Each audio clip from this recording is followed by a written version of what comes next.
আসমান আল্লাহ বানাইছেন কুন ফায়াকুন বইলা, জমিন আল্লাহ বানাইছেন কুন ফায়াকুন বইলা, ফেরেশতা আল্লাহ বানাইছেন কুন ফায়াকুন বইলা। কিন্তু আমারে আপনারে আল্লাহ পাক কুন ফায়াকুন বলে বানায় নাই।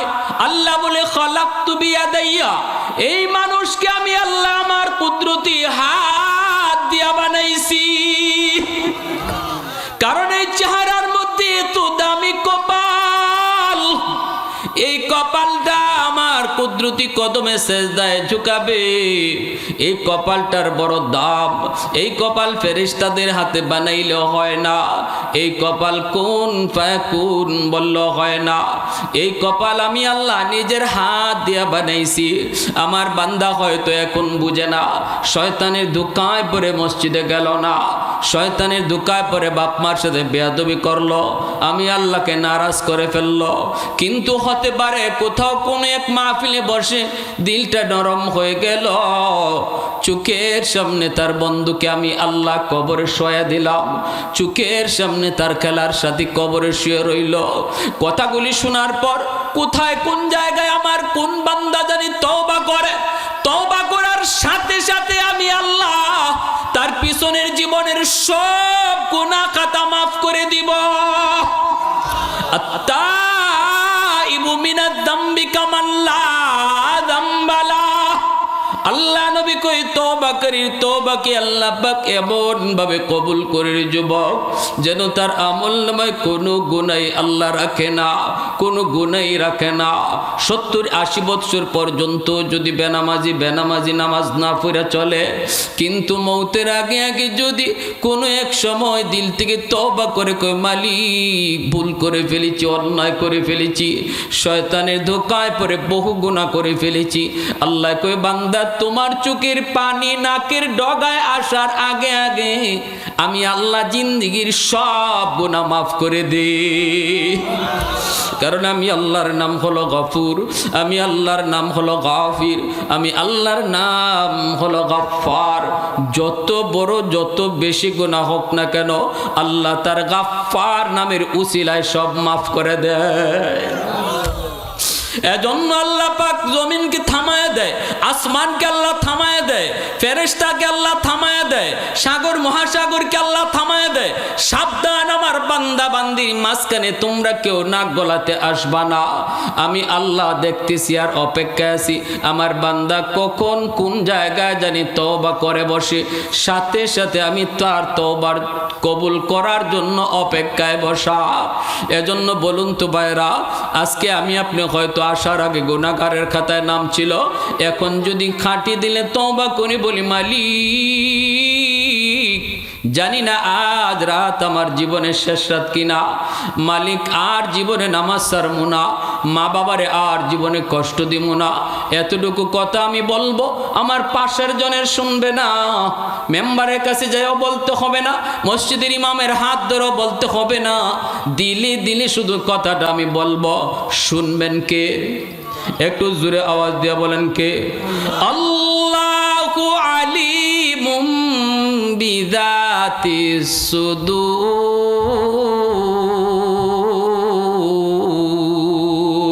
আল্লাহু আকবার জোরে বলেন। দিলের খবর জানেন কে?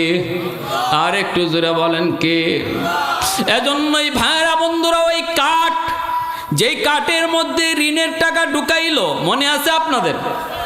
কাঠের টুকরার মধ্যে ঋণের টাকা ঢুকাইলো, একটা চিঠিও সে ঢুকাই দিল, এরপরে কাঠটারে আল্লাহর হাওলা করে ছেড়ে দিল। ভরসা করলো কার উপর? জোরে বলেন কার উপর? ঋণের টাকা দেওয়ার পরিশোধ করার নিয়ত ছিল তার 100। এজন্য আল্লাহ ব্যবস্থা করে দিছে, আল্লাহ ব্যবস্থা করে দিছে। এই কাঠ ভাসতে ভাসতে যার কাছ থেকে টাকা ঋণ নিয়েছিল, এই লোকটা নদীর পারে আসলো, তার পাওনাদারের কাছ থেকে পাওনা নেওয়ার জন্য সেও নদীর পাড়ে আসলো। এসে দেখে প্রচণ্ড ঝড় তুফান, নৌকা নাই, মানুষজন আসার কোনো আলামত নাই, চলে যাবে। ওই মুহূর্তে দেখে নদীর কিনারায় একটা কাঠ আইসা লাগলো। সে মনে মনে ভাবতেছে লাকড়ি করা যাবে, কাঠের টুকরাটা নিয়ে যাই।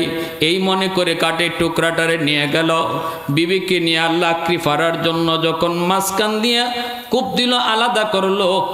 আলাদা করা মাত্রই দেখে টাকাও বের হয়েছে, একটা চিঠিও বের হলো। আল্লাহ আলহামদুলিমান কদ্দার খাইরাম ওয়া খাবালা ওয়া শুকরু লিমান সাওয়ারা হুসনাম ওয়া জামালা ফারদুন সামাদুন আন সিফাতিন খালকি বারিউন রব্বুন আযালিয়ুন খালাকাল খালকা কামালা লা জিদ্দা ওয়ালা নিদ্দা ওয়ালা হাদ্দা লিমাওলা লা জিদ্দা ওয়ালা নিদ্দা ওয়ালা হাদ্দা লিমাওলা আল আনা কামা কানা ওয়ালাম ইয়ালকা যাওয়ালা আল আনা কামা কানা ওয়ালাম ইয়ালকা যাওয়ালা। চিঠিটা হাতে নিয়ে পড়া শুরু করে দিল। চিঠিটা পড়তেছে আর দেখতেছে লেখা, ভাইরে আমি তোমার এই ঋণ পরিশোধ করার জন্য যথা টাইমে যথা নিয়মে নদীর পাড়ে এসেছিলাম, কিন্তু আবহাওয়া খারাপ থাকায় কোনো নৌকা পাই নাই, মানুষজন পার করার মতো কেউ ছিল না। বাধ্য হয়ে আমি আল্লাহর হাওলা করে কাঠের টুকরার ভিতরে তোমার 1000 স্বর্ণ মুদ্রা আমি তোমার টাকা দিয়ে দিলাম আল্লাহর হাওলা করে। তুমি যদি পাও তাহলে আলহামদুলিল্লাহ, যদি না পাও আমি দেখা করবই। এই বইলা সে চিঠিটা দিয়ে দিল। লোকটা টাকাও পাইল, চিঠিও পাইল। আবহাওয়া যখন ভালো হলো, লোকটা আবার 1000 স্বর্ণ মুদ্রা নিয়ে তার বাড়িতে আসলো তাকে দেওয়ার জন্য। মনে মনে ভাবতেছে কাঠ কি আর তার বাড়ি পর্যন্ত যাবে? কাঠের টুকরা হয়তো সে পায় নাই, নদীর স্রোতে হয়তো অন্য কোথাও নিয়ে গেছে, তাহলে তার পাওনা তো রয়ে গেল, পাওনা তো আমার দেওয়াই লাগবে। কতটা তার দিল পরিষ্কার। আর আমাদের মধ্যে এমনও মানুষ টাকা পয়সা যখন ধার নেয়, নেওয়ার সময় নিয়ত করে এই টাকা আর দিমু না, ঠিক না? কিছু মানুষ আছে এমন, ধার নেওয়ার সময় কত আকুতি মিনতি, আর ভিতরে ভিতরে খালি টাকাটা আমার হাতে আসুক, এই টাকা আবার তুমি কেমনে নেও এটা দেখবো, ঠিক কিনা? যার কারণে সমাজে মানুষকে ঋণ দেওয়া, করজ দেওয়া এটা বন্ধ হয়ে যাচ্ছে। কারণ করজের টাকা আর সমাজে তোলা কঠিন হয়ে যায়, করজের টাকা আর পাওয়া যায় না। খুব 2-1 সমাজে রেয়ার যারা নির্ধারিত টাইমে করজ টাকা পরিশোধ করে। আর নতুবা করজের টাকা পরিশোধ এটা আনার জন্য, ফেরত আনার জন্য কত মানুষ যে রাত দিন তার পিছনে যাইতেছে আইতেছে, বাড়ি যাইতেছে আইতেছে, জুতা ক্ষয় হইতেছে, তার সন্ধানই মিলে না। একদিন আমার এক লোকে কয় ময়মনসিংহ গেছিলাম, কয় হুজুর একটা সত্য কথা কইছেন, হুজুর আমি একজনের কাছে 5000 টাকা পাই, আমার কাছ থেকে বিপদে পড়ছে কইয়া টাকাটা নিল, দেওয়ার কথা 1 মাস পর বৎসর যায়, 2 বৎসর যায়, আমি তার বাড়িতে গেলেই হয় সে ঘরে না, অথবা ঘুমায় রইছে। ঘুমে না থাকলেও বাচ্চারে দিয়ে কয় ঘুমায় আছে, এই অবস্থায় ঘরে থাকলেও কয় বাহিরে আছে। আমি তার কোনো সন্ধানই পাই না। প্রায় 2 বৎসর পরে বাজারে পাইলাম, বন্ধুদের সাথে চা খায়। আমি যাই বললাম, ভাইরে তুমি যখন বিপদে পড়ছিলে আমি টাকাটা দিছিলাম, এখন আমি বিপদে আছি, ভাই টাকাটা একটু দাও না। সাথে সাথে আমার উপর সে এত খেপে গেল, কি মিয়া তুমি যেখানে যে জায়গায় মন চায় সেখানেই তুমি টাকা চাও, এটা কি টাকা চাওয়ার জায়গা? এটা টাকা চাওয়ার জায়গা? আমার বাড়ি নেই, ঘর নাই। তখন আমি বললাম, ভাই আমি তো তোমাকে বাড়িতে যে পাই না। না পাইলে কি আমি মরে গেছি? আমি তোমার টাকা নিয়ে কি মরে গেছি, কবরে গেছি? তখন আমি বললাম, ভাই তুমি মরো নাই, কিন্তু কবে মরবা একটু বলো তো আমারে, ঠিক না? তুমি এখন মরো নাই, কিন্তু কবে মরবা বলো। যেদিন মরবা আমি এর আগের দিন আসবো, এর আগে তোমাকে ডিস্টার্ব দেবো না। আছে আপনাদের যশোরে এমন কোনো মানুষ যে তার মৃত্যুর তারিখটা বলতে পারবে? পৃথিবীতে এমন কোনো মানুষ আছে? হুজুর শেষ পর্যন্ত তার বন্ধুরা যারা ছিল সবাই আমার উপর খেপে গেল আর বলল যে তুমি যে অপরাধ করেছো অপরাধের জরিমানা দিতে হবে। আমি বললাম কিসের জরিমানা? জরিমানা হলো আমরা সবাই যে এখন নাস্তা করেছি চা খাইছি এর বিল হলো 250 টাকা, এটা তুমি পরিশোধ করবা। আমি আমার পাওনা টাকা চাইতে গিয়া 250 টাকা জরিমানা দিলাম, যার কারণে আজকে সমাজে করজ দেওয়া বন্ধ আর সুদকুররা সুদের ব্যবসা গরম করে ফেলেছে, ঠিক না? করজ দিতেছি না আমরা, তো লোকটা বিপদে আছে, সে বাধ্য হয়ে সুদকুরের কাছে যেতে হচ্ছে। আর সুদকুর 10,000 টাকা 15,000 টাকার বিনিময়ে 20,000 টাকা 30,000-এর বিনিময়ে দিচ্ছে। সমাজে এই সুদের প্রচলনটা বাড়াচ্ছে কারা? মূলে গিয়ে দেখবেন করজ দেওয়া বন্ধ। বলে করজ দেওয়াটা বন্ধ করছে কারা? কই ওই যারা নেয় এরাই বন্ধ করছে, কারণ টাইম মতো যদি দিয়ে দিত আরেকবার চাইলে পাইতো, ঠিক কিনা জোরে বলেন? একজনের কাছ থেকে যখন ধোঁকা খায় তখন আরেকজন এসে চাইলে তারে দিতে চায় না, টাকা থাকলেও কয় নাই। কারণ হলো কি কয় না আপনাদের এলাকায় কি কয় জানি না, আমাদের সিলেট এলাকায় কয় চুন খেয়ে জিব্বা পড়েছে এখন দুধ দেখলে ভয় পায়। কথাটা বুঝছেন? চুন খায়া জিব্বা পড়ছে এখন দুধ দেখলে ভয় পায়। আমার ভাইরা বন্ধুরা যুবক, এইবার লোকটা যখন ঝড় তুফান শেষ হওয়ার পর গেল, নৌকায় করে তার বাড়িতে 1000 স্বর্ণ মুদ্রা নিয়ে তার বাড়িতে হাজির। যে বলতেছে সালাম দিয়ে বলতেছে ভাইয়া এই যে নেন আপনার টাকাটা, নির্ধারিত টাইমে আসতে পারি নাই কারণ আবহাওয়া ভালো ছিল না, নৌকা আমি পাই নাই, নদীর ঘাটে এসেছিলাম কোনো খেয়া নাই নৌকা নাই, আসতে পারি নাই এজন্য মাপ চাই। কাঠের টুকরার ভিতরে টাকা বইরা পাঠাইছি এই কথা বলে না, কারণ এটা একটা বোকামি, ঠিক না? যদি কয় আমি তো কাঠের টুকরার ভিতরে তোমার টাকা পয়সা পাঠাইছিলাম তুমি পেয়েছো কিনা, বলবে তুমি তো পাগল মিয়া, ঠিক কিনা? এটা লজ্জার কথা। এটা কোন পাগলে কয় যে কাঠের টাকা আমার বাড়িতে নিয়ে আসবে? এজন্য কোনো কথাই তুলল না, এই বিষয়টাই আলোচনা আনল না। আল্লাহর নবী রহমতের নবী হাদিস শরীফের ভিতরে আল্লাহর নবী বলেন এই লোকটা এই কথাটাই উঠাইল না, বলতেছে ভাইয়া নেন আপনার টাকা নেন, এইবার টাকাটা নেন আর আমাকে মাফ করে দেন, আমি নির্ধারিত সময়ে আসতে পারি নাই এজন্য আমি আপনার কাছে মাপ চাই। ওই লোকটা তখন বলতেছে ভাইয়া তুমি কও কি? আমি তো তোমার টাকা পেয়ে গেছি। তুমি কিভাবে পেয়েছো, কিভাবে পেয়েছো? ওই লোকটা বলতেছে তুমি কি কাঠের ভিতরে একটা ছিদ্র করে 1000 স্বর্ণ মুদ্রা আর একটা চিঠি পাঠাও নাই? আল্লাহু আকবার। এই লোকটাই কই ভাই আমি পাঠাইছি কিন্তু লজ্জায় বলি না, কারণ এটা কিভাবে সম্ভব? কাঠের টুকরার মধ্যে আমি তোমার টাকা চিঠি পৌঁছাইলাম আর সেটা তুমি পেয়ে গেছো, এটা কিভাবে সম্ভব? এজন্য আমি লজ্জায় বলি না। কিন্তু লোকটাই কই বাইরে আয় আমার বুকে আয়, কি পরিমাণ আল্লাহর উপর তোমার ভরসা ছিল ওটা আমার আল্লাহই ভালো জানে। কাঠের টুকরার ভিতরে তুমি টাকা ঢুকায়া আল্লাহর নামে ছেড়ে দিয়েছো, আর মালিক এই কাঠটাকে আমানতদারির সাথে আমার কাছে পৌঁছায়া দিছি। ওয়ামান ইয়াতাওয়াক্কাল আলাল্লাহ ফাহুয়া হাসবু ফাহুয়া হাসবু। এজন্যই ভরসা করব কার উপর? আর একটু জোরে বলেন কার উপর? তাহলে আল্লাহ খুশি হয়। আল্লাহ পাক কই বান্দা জানোনি আমাকে খুশি করার আর একটা বড় আমল, আমাকে খুশি করা ছাড়া তোমার দুনিয়ার সংকট দূর হবে না, ঘরের সংকট দূর হবে না, ঘরের অশান্তি তোমার দূর হবে না, দোকানের অশান্তি তোমার দূর হবে না, না না আন্তর্জাতিকভাবেও তোমাদের পেরেশানি দূর হবে না। তোমরা যে নির্যাতিত নিপীড়িত এ থেকে উদ্ধার হওয়ার পথ নাই, একটাই পথ, তোমরা আমাকে খুশি করো। আল্লাহকে খুশি করা আর একটা পথ হলো বাপ মাকে খুশি করা।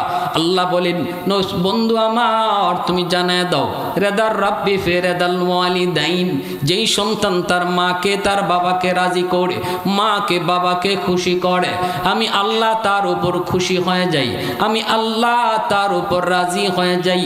তাহলে আল্লাহকে রাজি করানোর একটা পথ হলো বাপ মাকে রাজি করা। মার কলিজায় আঘাত দিয়া, বাবার কলিজায় আঘাত দিয়া যুবক কোনোদিন আল্লাহকে রাজি করানো যায় না, ব্যবসা বাণিজ্যে উন্নতি করা যায় না, লেখাপড়ায় ভালো রেজাল্ট করা যায় না, নানা বিদেশের পথে পাড়ি দিয়া সফল হওয়া যায় না। যদি বাপ মার কলিজায় আঘাত থাকে, বাপ মার কলিজায় আঘাত থাকে, আর বাপ মা যদি তোমার উপর খুশি থাকে, তাহলে আল্লাহ মুসিবত থেকে উদ্ধার করে। বনি ইসরাঈলের 3 ব্যক্তি তারা এরকম সফরে বের হয়েছে। বুখারী শরীফের হাদিস, আল্লাহর নবী বলেন বের হয়েছে, রাত হয়ে গেল, এইবার তারা একটা গুহার মধ্যে আশ্রয় নিল। কয় সকালবেলা আবার সফর শুরু করব। গুহার ভিতরে তারা আশ্রয় নিল। হঠাৎ করে উপর থেকে একটা বিশাল বড় পাথর গড়ায়া গড়ায়া গুহার মুখটা এইভাবে চাপা দিয়া বন্ধ করে দিল, যেন জীবিতই কবর দেওয়া হয়ে গেল। এত বড় বিশাল পাথর সরাইবার মতো ক্ষমতা তাদের নাই। 3 জন মানুষ তারা গুহার মধ্যে আটকা পড়ে গেল। হঠাৎ 3 জন মানুষ চিন্তা করলো, ধাক্কা দিয়া পাথর সরানোর মতো আমাদের কোনো শক্তি নাই রে, এই জায়গায় আমাদের জীবিত কবর, কেউ খবরও পাবে না, সন্তানরাও জানবে না, বাবা কোথায়, মা জানবে না, ছেলে কোথায়, ছেলের কবর কোথায়। তারা সিদ্ধান্ত নিল, চলো একমাত্র বের হওয়ার পথ হলো আল্লাহর সাহায্য। কার সাহায্য? জোরে বলেন কার? আমার সাথে একটু আওয়াজ দেওয়া লাগবে, জোরে বলেন কার? বিপদ থেকে উদ্ধার করে কে? নাকি দয়াল বাবা, কিবলা বাবা, খাজা শাহ, জটা শাহ, ল্যাংটা শাহ? কোন দয়াল বাবা, কোন খাজা বাবাই বিপদ থেকে উদ্ধার করে না। বিপদ থেকে উদ্ধার করার মালিক শুধুমাত্র কেবলমাত্র একমাত্র কে? মুশকিল কুশা একমাত্র কে? কেউ যদি মনে করে আমার খাজা বাবাও বিপদ থেকে উদ্ধার করে, ঈমান থাকবে না যাবে? কথা বুঝেননি আপনারা? কেউ যদি মনে করে আমার দয়াল বাবা, খাজা বাবা, কিবলা বাবা আমাকে ধনী বানায়, কেউ যদি মনে করে আমার খাজা বাবার কাছে গেলে পরে বিপদ দূর হয়, কেউ যদি মনে করে আমার পিসাবের কাছে গেলে পরে বা আমাদের সিলেটের শাহজালাল মাজারে গেলে পরে সন্তান হয়, এই ধরনের ইয়াকিন লইয়া যদি কেউ যায়, তার ঈমান থাকে না যায়? আওয়াজ আসতে কেন? জোরে বলেন। নাকি রোগী এখানে আসেন নাকি কেউ? শাহজালাল মাজারে তো দেখি গাড়ি ভরে ভরে যে যায়। আমি দেখি একদিন মাজারে এক মহিলা নিজের কাপড় সরাইয়া পেট এইভাবে ঘষতেছে মাজারের সাথে। আমি যে জিজ্ঞেস করলাম, মা এটা কেন করছো? কয় বাবা 20 বছর যাবৎ সন্তান হয় না, যদি দয়াল বাবায় দিয়া যায়। নাউজুবিল্লাহ, আসতে কইবেন আর একটু জোরে কর না। ঈমান রইছে না গেছে? সন্তান দেওয়ার মালিক কে? ধন দৌলত দেওয়ার মালিক কে? শান্তি দেওয়ার মালিক কে? 3 জন মানুষ তারা একই সিদ্ধান্ত নিল, বিপদ থেকে উদ্ধার করার মালিক একমাত্র আমার আল্লাহ। চলো আমরা আল্লাহর কাছে প্রার্থনা করি, কিন্তু আগে নিজের আমল তালাশ করো, নিজের জীবনের দিকে একটু তালাশ করো। দেখো এমন কোন নেক আমল আছে কি না, যেই নেক আমলের উসিলা ধরে আমরা আল্লাহর কাছে দোয়া করব, আর এই উসিলায় আল্লাহ আমাদেরকে বিপদ থেকে উদ্ধার করবে। 3 জন মানুষ তারা একে অপরকে বলল, জীবনের কোন একটা এমন কোন আমল আছে কিনা যে আমলটা শুধুমাত্র আল্লাহর জন্য করেছো, আল্লাহর জন্য করেছো, এমন কোন আমল? সাথে সাথে একজন লোকে কয়, ভাইরে মনে পড়েছে। কি বলো? কয় আমার বৃদ্ধ মা বাবা ছিল। চলো হাত উঠাই। 3 জনে হাত উঠাইছে। এইবার লোকটায় কয়, আল্লাহ আমার বৃদ্ধ মা বাবা ছিল 2 জন, তারা ছিল বয়স্ক। আমি একজন ব্যবসায়ী, ব্যবসা করে বাড়িতে যখন ফিরে আমি দুধ দোহন করতাম। এই দুধটা নিয়ে আমি আগে আমার মাকে আমার বাবাকে আগে খাওয়াইতাম, তারপরে আমার সন্তানগুলিকে আমি খানা খাওয়াইতাম, তারপরে নিজে খাইতাম, তারপরে বিবিকে দিতাম, তারপরে ঘুমায় পড়তাম। এইভাবে আমি আমার মাকে আমার বাবাকে আগে দুধ খাওয়াইতাম, আগে আমি দুধ পান করাইতাম, তারপরে আমার সন্তানকে দিতাম। চলছে এইভাবে আমার আমল। একদিন আমি কোথাও গেলাম, আসতে আসতে অনেক দেরি হয়ে গেল। এসে দেখি আমার মা আমার বাবা 2 জন ঘুমায় পড়েছেন। এইবার আমি কি করব? দুধ দহন করার পর আমি এখন এই দুধ মাকে বাবাকে আগে কেমনে খাওয়াবো? তারা তো ঘুমিয়ে পড়েছেন গো, কেমনে আমি আগে মাকে বাবাকে দুধ পান করাবো? ঘুমায় তো পড়েছে। সন্তানগুলি পায়ের কাছে পড়ে পড়ে কান্না করে আর বলতেছে, বাবা পেটের ক্ষুধায় আমরা অস্থির, বাবা আমাদেরকে খানা দাও, আমাদের মুখে দুধ দাও। কিন্তু আমি বলেছিলাম, বাবা ধৈর্য ধরো, বাবা জীবনে যে আমলটা প্রতিদিন করি এর ব্যতিক্রম করব না রে। সবার আগে আমি আমার আম্মা আব্বাকে দুধ পান করাবো। কিন্তু আমি ঘুম থেকে যা ডাক দিই না, ঘুম ভাঙাই না, কারণ ঘুম ভাঙালে কষ্ট হবে। আমি যদি বলি মা উঠো দুধ খাও, মার ঘুম ভাঙালে কষ্ট হবে, এজন্য আমি মাকে ডাক দিই না, বাবাকেও ডাক দিই না। মাথার পাশে দুধ নিয়ে দাঁড়ায় থাকলাম, দুধ নিয়ে আমি দাঁড়ায় থাকলাম। আমার দুধের শিশু, আমার অবু শিশুরা আমার পায়ের কাছে পড়ে পড়ে কান্না করে, এমনকি পা জড়ায় ধরেও কান্না করতেছে, আব্বা আর পেটের ক্ষুধা সহ্য হয় না, বাবা দুধ দাও। কিন্তু তখনও আমি ছেলের মাথায় হাত বলে আদর করি, দুধ দিই না। কারণ আমার জীবনের 40 বছরের আমল আগে মাকে বাবাকে দুধ পান করাই, এই আমল আমি নষ্ট করতে পারবো না। ফজরে আজান হয়ে গেছে, আমি দুধ নিয়ে আমার বাবার মাথার পাশে দাঁড়ানো। বুখারী শরীফ, ইমাম বুখারী এই হাদিস কানে এনেছেন। ফজরে আজানের সময় মা বাবার ঘুম ভাঙলো, ঘুম ভাঙার পর মা দাঁড়ায় দেখে, মা দেখে সন্তান দুধ নিয়ে দাঁড়ানো, আর নাতিটা বাবার পায়ের পাশে কান্না করে করে ঘুমায় গেছে মাটিতে। তবু বাবার, পৃথিবীতে এমন কোনো বাবা নাই যে বাবার কলিজায় সন্তানের প্রতি দরদ নাই। কিন্তু এই সন্তান, এই ছেলে নিজের সন্তানের চেয়েও মাকে বাবাকে বেশি ভালোবাসে। আমার ভাইরা জন্য মা সন্তানকে বুকে জড়ায় ধরে কপালে চুমা খায়, মাকে বাবাকে দুধ পান করাইছে, এরপরে সন্তানকে দুধ পান করাইছে।